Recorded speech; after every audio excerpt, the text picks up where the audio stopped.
দেব।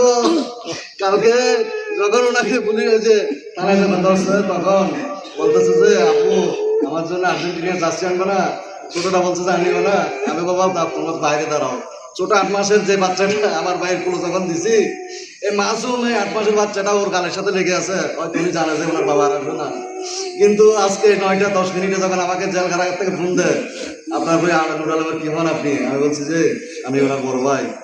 আমরা তো ভাই আপনার ভাইকে হাসপাতালে নিয়েছি, এরপর থেকে ওই এখান থেকে চিটাং মেডিকেলে রেফার করছি, মৃত্যু মানে কি মৃত্যু ঘোষণা করেছে। তখন ভাই আমি আর কিছু বলতে পারি নাই।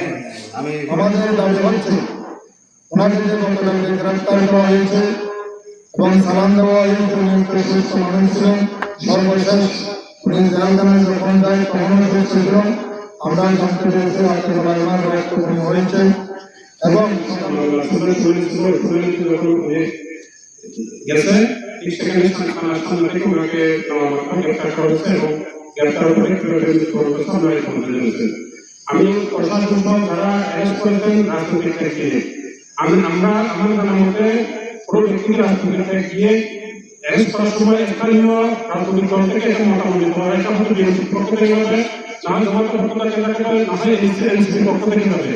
আমি আজকে ইয়া থেকে প্রশাসনের তার বিরুদ্ধে যে উনি যে এখানে কাউকে করাই বলছে কোনো নজির নাই আমার জানা মতো। আমি একজন শ্রেণীর নাগরিক হিসেবে নুর আলম রাজনৈতিক গিয়ে এখানে কোনো ব্যক্তিকে হয়রানি করেছে, মামলা স্বীকার করেছে, কারোর উপর আঘাত করেছে, সুনির্দিষ্ট কোনো প্রমাণ নাই। তাহলে কার ইশারায় কার ভিত্তিতে কি কারণে অনেক অ্যারেস্ট করা হলে আমরা প্রশাসনের কাছ থেকে জানতে চাই। আমরা প্রশাসনের কাছে জানতে চাই যে খান লিস্টের আমাদের তাকে গ্রেপ্তার করা হলো বা কয় টাকার বিনিময়ে তাকে গ্রেপ্তার করা হলো, হত্যা করা হলো, কয় টাকার বিনিময়ে তাকে হত্যা করা হলো, এটা আমরা প্রশাসনের কাছে জানতে চাই।